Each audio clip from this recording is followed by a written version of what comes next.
Vous savez, j'ai remarqué depuis peu que quand les étrangers, les Gabonais, les Sénégalais, s'immiscent et racontent des histoires du Cameroun, c'est plus intéressant. Vous voyez ce que je veux dire? Les gens sont plus captivés, ça attire plus l'attention. Et moi, j'aimerais que les étrangers, en tout cas, j'exhorte tous les influenceurs étrangers à parler des histoires du Cameroun. Peut-être que là, le changement va venir. Peut-être que de là, on aura la solution. Parce qu'on en a marre de parler, nous. On est fatigué. Vous savez, suivez ces histoires des églises, là. L'église de réveil, comme quoi 1400 églises vont être fermées sous ordre du ministre Atangandji, le seul ministre qui fait très bien son travail au Cameroun. Alors, les amis, il y a Chocolat de Fille, le Kémy, l'influenceur gabonais, qui a décidé de prendre en main le sujet. Alors, peuple africain, qu'est-ce qui se passe en République du Cameroun? Paix, travail, patrie.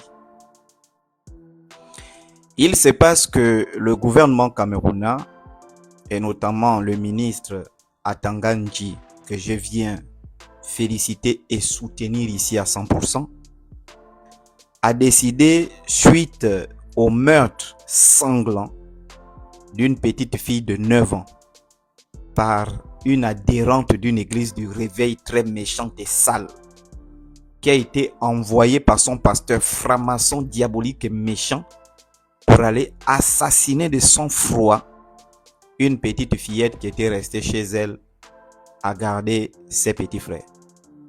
La pauvre petite a reçu 17 coups de couteau. Et cette pute qui a commis ce crime a dit qu'elle a été envoyée par son apôtre, une église du réveil bidon, et qu'elle aurait confondu l'enfant à un serpent. Alors, pour ce faire, je ne sais pas si vous avez suivi l'affaire. Parce que là, il dit que, entre autres, la fille était inoptisée. Mais pour que vous compreniez un peu bien l'affaire, regardez ce qui s'est exactement passé. Écoutons. Tu l'as tué avec quoi? Hein? Le couteau! Laisse là. Et quand tu as pu le couteau, tu as fait combien de poignards? Tu as piqué combien de fois? J'ai piqué 3 fois. 3 fois? Oui. Tu l'as piqué à la tête, n'est-ce pas? Oui, à la tête. Ah, pardonnez-moi.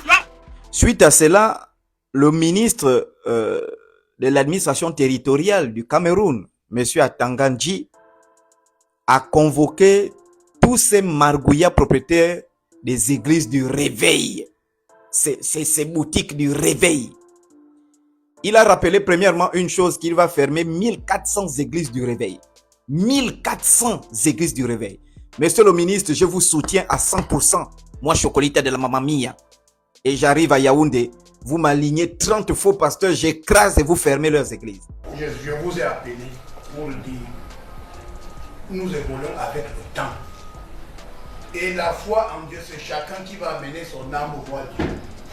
C'est chacun qui amène son corps, son âme pour voir Dieu. Mais nous, en tant qu'État, nous pensons que les églises doivent nous amener à construire et non à détruire. Les églises doivent nous amener à prêcher la bonne nouvelle. Vous savez, la mort existe. Donc, pour moi, quand quelqu'un est malade, il va à l'hôpital. Quand le médecin dit que on a besoin de faire ceci ou de faire cela, ce n'est pas l'église qui doit lui dire que non, ce que le médecin dit n'est pas vrai. C'est ça notre combat aujourd'hui. C'est ça notre combat aujourd'hui. Puisque le médecin a été formé, you have said it all, le médecin rendait à tout ce qu'il aurait dû. Et quoi? Le médecin a été formé pour soigner. Quand le médecin dit que bon, pour soigner ce patient, il faut qu'il y ait une transaction de transfusion sanguine. Mais l'église vient dire que non, c'est contre la foi de l'église. Je dis que ce n'est pas possible. Ou bien l'État a une politique de vaccination pour les médias, ceci ou cela, et puis le ministre est là, ses collaborateurs ils sont sur le terrain, et on nous rapporte que non, lors des prêches de dimanche, certains ont dit que non, ce que l'État fait d'absolument, vraiment, c'est une contradiction qui nous embarrasse. Donc il a décidé ça. Et deuxièmement, il a rappelé à ces imbéciles, les témoins de Jéhovah, ces vrais enculés, une secte diabolique méchante. Il a rappelé les valeurs de la République. Il a dit, la République a l'hymne national et vous devez, que vous le vouliez ou pas, vous devez chanter l'hymne national. Les ministres, ça sont des vrais ministres. C'est pas les trucs qu'on a vraiment dans nos pays, vraiment. Voilà des vrais ministres manquants. Chez nous, ici, on ne peut pas fermer les églises au Gabon parce que le pays est gangréné par des francs-maçons. Les pasteurs sont des francs-maçons. Ils manipulent les hommes politiques. Tout ça, ils sont dans des obédiences sataniques et diaboliques. Donc, leurs boutiques ne seront jamais fermées. Mais là, on a un ministre qui est très puissant au Cameroun qui dit il ferme 1400 églises. Et je ne sais pas si c'est le maire ou le préfet de Yaoundé ou de Douala est descendu en plein culte à les fermer. Comme ça, en direct, toujours en direct, avec monsieur le sous-préfet de la commune d'arrondissement de Yaoundé 5, qui veille à ce que les institutions de monsieur le ministre pour la Tanganyika soient effectives. Arrêter l'indulgence au nord. Parce que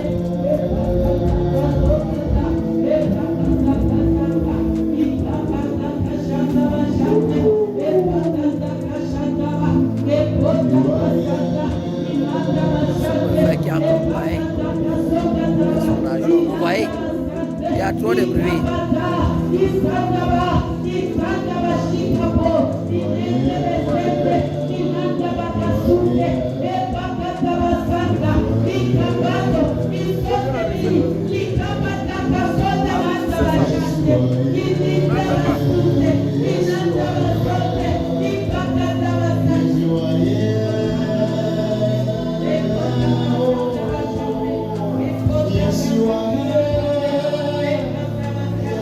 Si vous voulez faire votre culte, entre vous là, vous faites votre culte, vous êtes tranquille.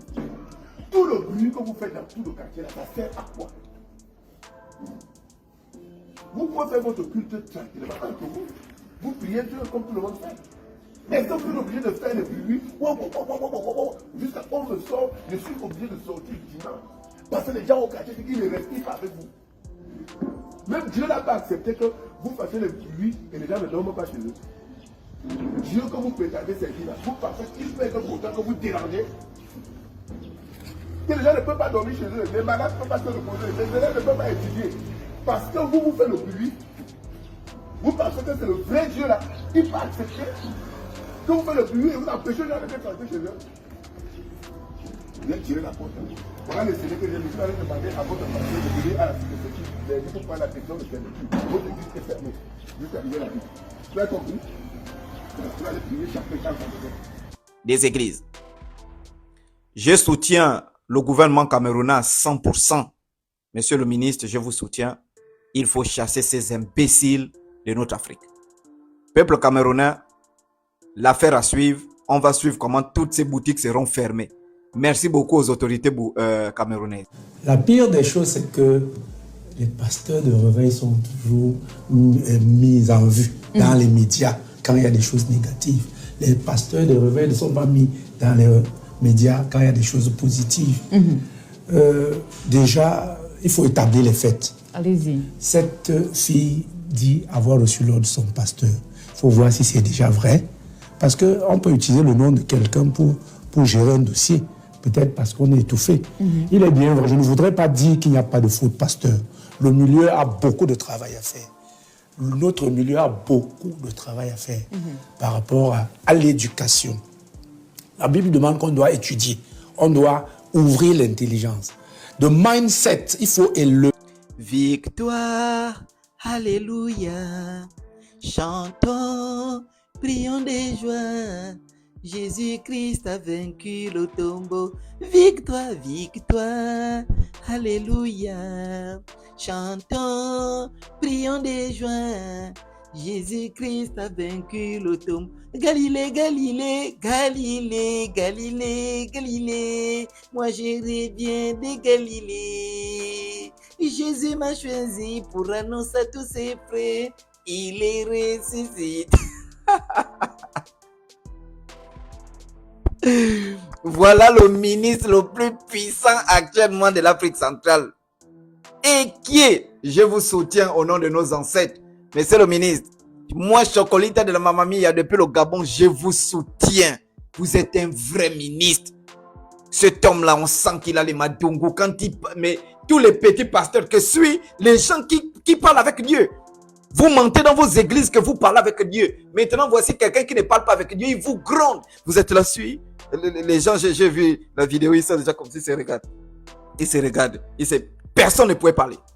Il dit, vous les témoins de Jéhovah là, vous allez me chanter l'hymne national Mangong Diboko, sinon vous quittez ce pays-là. 1400 églises seront fermées. Fermées, hein, les magasins du réveil, les épiceries du réveil, les quincailleries du réveil seront fermées. Mangong fermé au Cameroun. C'est vous l'homme actuellement. Je vais vous mettre en haut. Vous êtes un vrai homme. Vous faites ce que même les chefs d'État n'arrivent pas à faire. Parce qu'ils ont peur de la communauté internationale, tous les trucs là. Mais vous... Quoi? Le pays des crevettes, le Cameroun? Mais c'est pas possible. Soutien total au Minat. Soutien total. C'est comme ça que ça se passe. Voilà. Donc, en plus de cela, il y a le vacarme, le tapage. Les gens mettent des baffles. Ils ont l'argent pour investir dans des baffles de boîtes de nuit. Mais ils n'ont pas l'argent pour investir et se construire des églises insonorisées pour manger. Ça sert à quoi de prier? Prendre l'argent, prier qu'on te donne l'argent, tu peux investir dans le matériel de sonorisation. Mon gars, on peut prier tranquillement, doucement à la maison. Tu n'as pas besoin de mettre 500 000, 2 millions de matériel de sonorisation pour prouver que tu as l'église, quand même. S'il vous plaît, asseyez-vous. Non, je ne veux pas Vous avez ça. C'est que je veux vous dire. J'ai un long périple à faire. Vous venez me voir, écoutez, vous venez me voir mon bureau lundi avec votre décret d'autorisation. Pour l'instant, vous enlevez votre parfum là. Cette salle n'est même pas grande. Pour prêcher ici, est-ce que vous avez besoin même du micro pour prêcher ici? Le micro que vous avez là, c'est pour nuire à tout le quartier. Vous voici ici, si vous faites votre église ici, est-ce que vous avez besoin de micro? Tout le monde vous fait ce que vous dites. Maintenant, quand vous prenez votre baffle, vous mettez dehors. C'est pour déranger. Donc, éteignez votre baffle là. Je pense que ce n'est pas une affaire qui regarde uniquement ou spécifiquement les églises de réveil. Si un homme a un pouvoir sur d'autres hommes et qu'il n'est pas lui-même contrôlé, il a tendance à en abuser.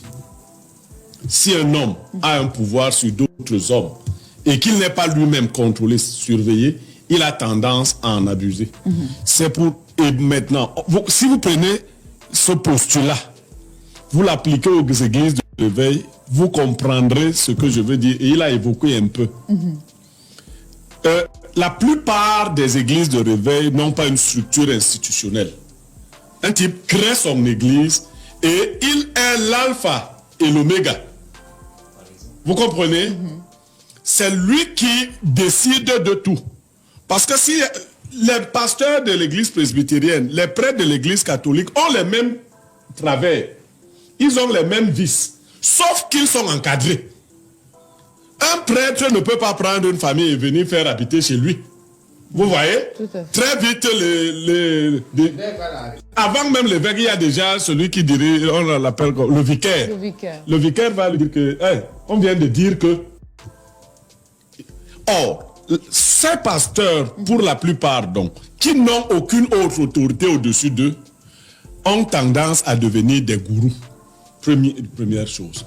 Deuxième chose, on parle là de foi, que ce soit chrétienne ou tout autre. Ça s'attaque au mental de l'individu. Et la Bible dit, vous parlez de la Bible, que personne ne fasse de vous sa proie. Que personne ne fasse de vous sa proie. Et effectivement, beaucoup de religieux font de leurs ouailles leur proie. Vous vous rendez compte, par exemple, que lorsque le pasteur, entre guillemets, arrive dans le... L'épouse qui d'habitude n'est pas soumise, prend un tissu et roule au sol pour que le pasteur marche dessus. Vous les hommes qui m'écoutez là, si votre femme parle beaucoup de son pasteur, deux choix. Elle va habiter chez lui ou elle quitte l'église. Si votre épouse... Parce qu'un bon pasteur, moi je suis sûr d'avoir été pasteur avant les deux qui sont assis là.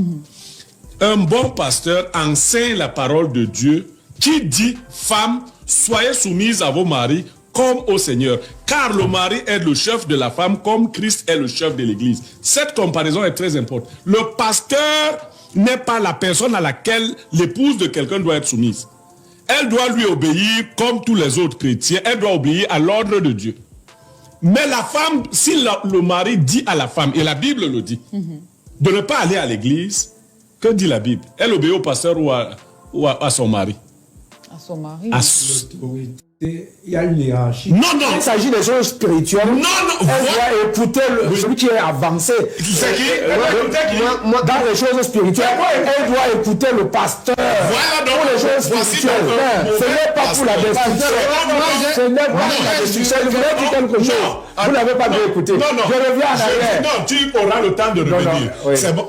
Voici donc l'exemple de ceux qui n'ont pas lu la Bible.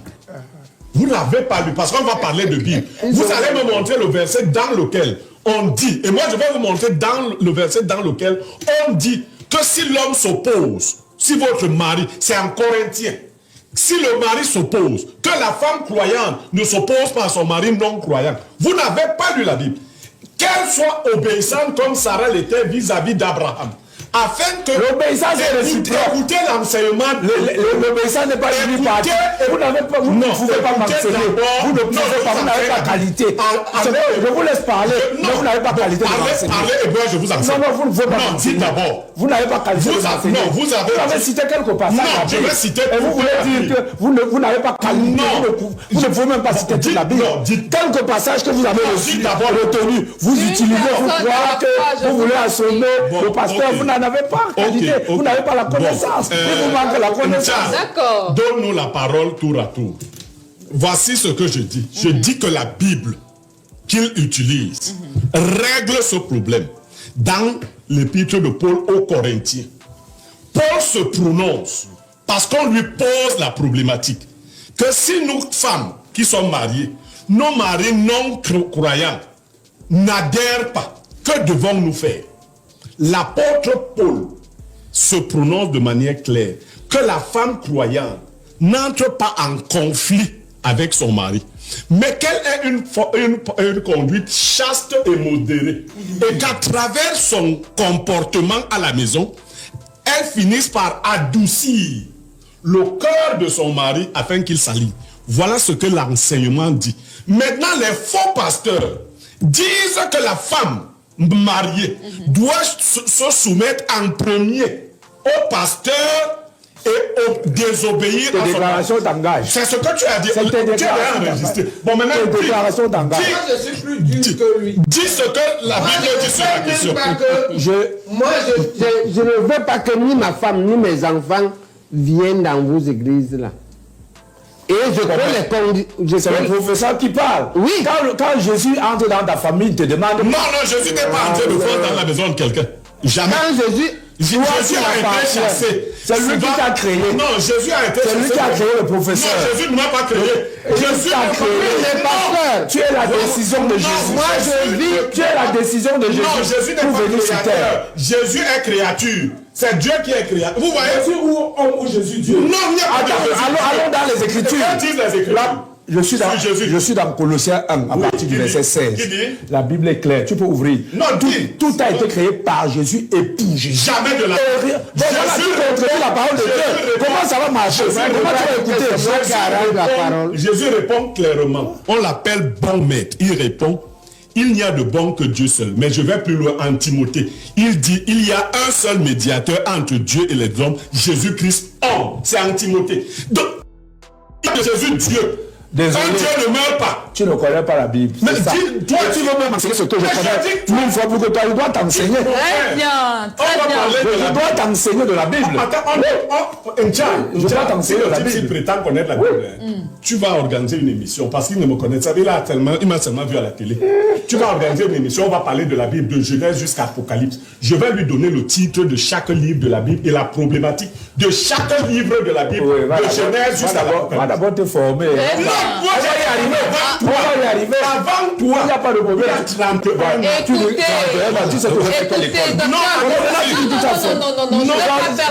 été formé là où tu allumes les dons bougies. C'est tout. Tu n'as pas été formé. C'est terminé. Tu n'as pas pris le boule de Jésus. Le festival, c'est terminé. Oui. On va Bon, je suis très pragmatique.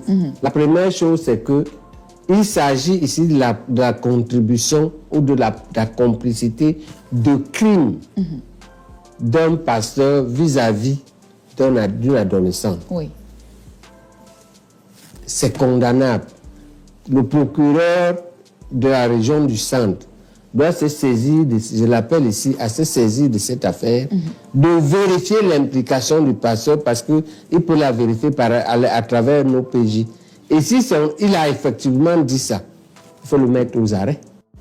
Comment est-ce qu'on va prouver cela? Non, ils ont des techniques. On te pose la même question sous 5 formes et on t'attrape dans tes réponses. Sur la présumée coupable? Non, on va interroger ce pasteur. Oui. Alors, peuple camerounais, ce soir, nous avons un live de haut niveau. 21h, heure du Gabon. La page, le clone national. Ça va péter là-bas. Parce que mon combat ne fait que porter ses fruits. Donc, chaque Camerounais m'apporte son long bangala. Qu'il soit du nord, du sud, de l'est et de l'ouest ou du centre. Tu m'apportes ton long bangala et tes couilles, tu viens déposer dans mon live, s'il te plaît. S'il te plaît, ton long bangala et tes couilles, tu déposes ça dans mon live. Oui ou merde. Ensuite, pour les femelles, vous apportez vos nichons. Je veux voir ça sur le live bien déposé parce que nous devons décortiquer ce qui s'est passé au Cameroun. C'est pas possible. On assassine une jeune fille qui est restée à la maison en train de garder ses petits frères. Le pasteur, il fait ce qu'on appelle l'hypnose. Pour ceux qui suivent la série Mentaliste, on peut hypnotiser quelqu'un et pousser cette personne à aller faire des choses en étant sous hypnose. Et c'est ce que les pasteurs font, des manipulateurs. Tout ça, ce sont que des boutiques, on appelle les quincailleries du réveil, les magasins du réveil, les épiceries du réveil. Ce ne sont pas des églises. C'est de l'argent. Et pour les gens qui sont sans espoir, les gens qui ne veulent pas travailler, comme un député camerounais m'a dit à Yaoundé, il me dit Chocolat, les gens doivent travailler. Quand les gens ne travaillent pas, c'est qu'ils partent dans les églises. Et c'est vrai.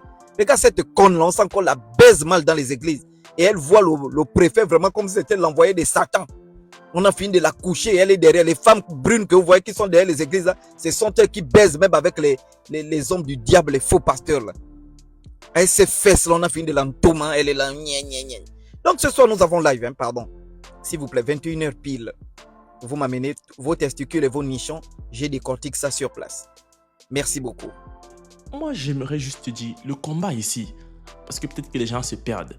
Le combat ici, ce n'est pas le combat contre la foi, non. La foi, c'est une chose. Le tapage médiatique, c'est une autre chose.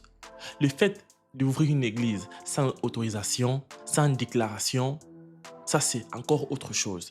Parce qu'il y a plein de marabouts, plein d'arnaqueurs, plein de fémans, plein de féticheurs, plein de sorciers qui se déguisent pour venir détourner les gens, pour venir perdre les gens, pour venir escroquer les familles.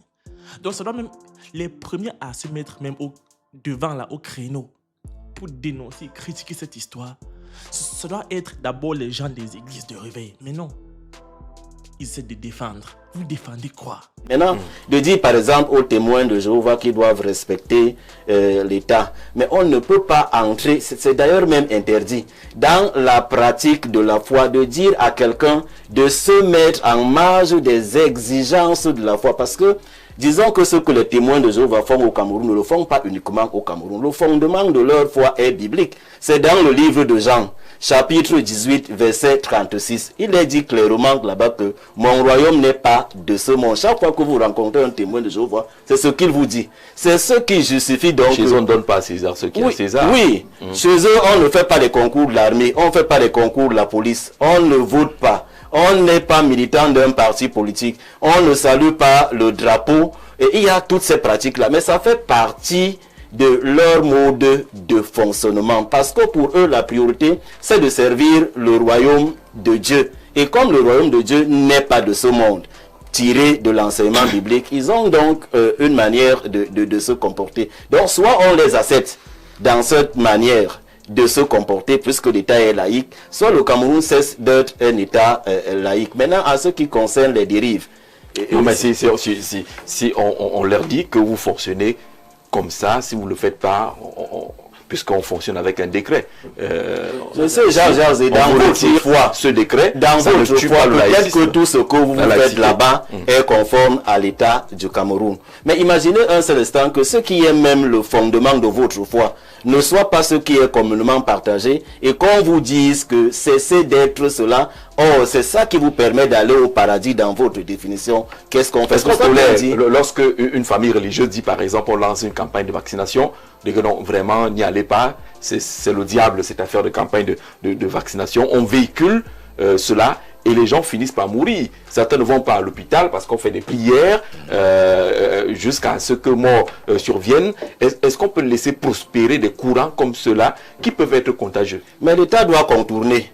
Parce que il y a les enfants ne vivent pas, mais contourner. Non, contourner. Il faut peut-être dialoguer, il faut trouver des procédés qui amènent l'État à extirper les enfants de leur foyer pour aller à l'essentiel. La pratique de la religion, il faut davantage dialoguer, il ne faut pas imposer. Peut-être lorsque les gens sont devant le fait accompli, ils peuvent eux-mêmes réaliser que voilà les mesures qui nous concernent et qui vont à l'avantage de ce que nous sommes. En principe, tout ce que moi je peux dire, ce que nous pensons au niveau du P5, c'est que le dialogue en ce qui concerne le fonctionnement des églises doit être la priorité dans la mission de contrôle du ministre. Il n'y a pas lieu de défendre quelqu'un ici. Non. Rien ne va, ça ne va pas. Et ce n'est pas aujourd'hui qu'on en parle. Ce n'est pas aujourd'hui que cette histoire est en train de prendre de l'ampleur. Et moi, j'ai même peur que, parce que ces gens-là, ils ont des lobbies très puissants.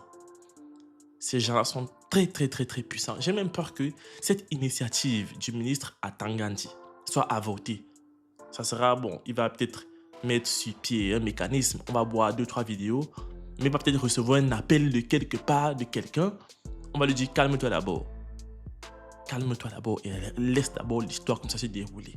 Parce que n'oublions pas que grâce à ces églises-là, des pouvoirs politiques se maintiennent en Afrique. N'oublions pas qu'à cause de ces gens-là, des citoyens, des populations africaines ne peuvent pas s'éveiller, ne veulent pas se réveiller. Au lieu de prendre sur eux, de construire leur pays, de bâtir des choses solides, ils se tournent vers la foi, ils partent prier. Au lieu de travailler, ils partent confier les soucis au Seigneur, au lieu de régler, de chercher des solutions pour régler les soucis eux-mêmes. Donc ces gens-là sont très puissants. Et moi, j'ai peur. Moi, j'espère que le ministre aura assez de force pour résister à tous ces antagonismes qui vont venir de partout. J'espère. En tout cas, les amis, c'est la fin de cette vidéo. Moi, j'espère, en tout cas, qu'elle vous aura plu. Si vous mettez un like, vous lâchez un pouce bleu, vous vous abonnez. On se dit à très vite pour une autre vidéo. Ciao.